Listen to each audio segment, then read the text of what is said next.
Oral History, Gordon Nash, on the Cold War in Canada. What side was Canada tilted towards in the Cold War? Canada was very much in favor of the U.S. position. There's a lot of linkage between Canada and the United States, so they were together on this. What did you hear of Sputnik being launched? Was this news positive or negative? Well, I remember it was very surprising because we'd not heard anything about it, and when it was announced, it was shocking to some degree because everybody thought that the United States would be first, and to hear that Russia was first was surprising and shocking.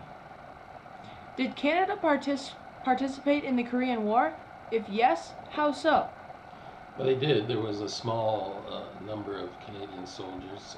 It really, from best of my recollection, I don't think it was a formal arrangement as much as it was an informal arrangement, and also supportive of our allies in the United States. So there was a small number of soldiers there, yes.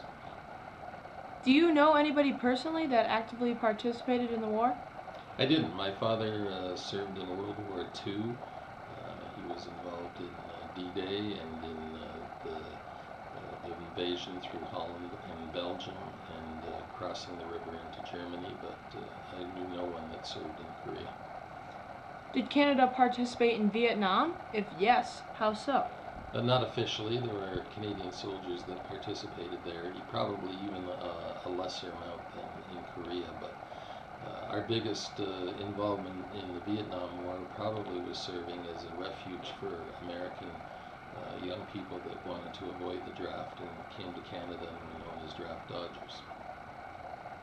Did Canada have any individual encounters with the Soviet Union? There were skirmishes, especially in the north, and especially in the west and north, above Alaska, where the borders become very close, and for control of the resources in northern Canada, where Russia butts up against Canada in that area. So there were no actual battles, but there was a lot of diplomatic conversations and a lot of concern about the viability of Canadian sovereignty in the north. So, were Canadian soldiers ever fired upon by Soviet troops? Not that I'm aware of. I'm sure there probably was an isolated incident or two that really made national news, but not that there was anything full scale or any concern about an attack, just more of kind of diplomatic rhetoric where Russia would claim to have some kind of power or prestige over the North, and Canada, of course, would assert themselves that it belonged to them.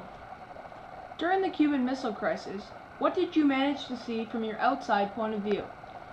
Well, I was 10 years old at the time, and I remember very clearly, like it was yesterday, all of the air raid sirens. There was a lot of testing. There was a lot of direction at school as to where to go if that were to be real. And you could, even though I was so young, I could tell that it was a tense time. There was all the television programs at the time were interrupted for news-type programs. Of course, there was no cable news at the time, so for one of the regular networks to get involved in covering this, well, you knew it was serious, and the air raid sirens and the talk of bomb shelters and fallout shelters and where to go in the event of emergency was something that I can still recall.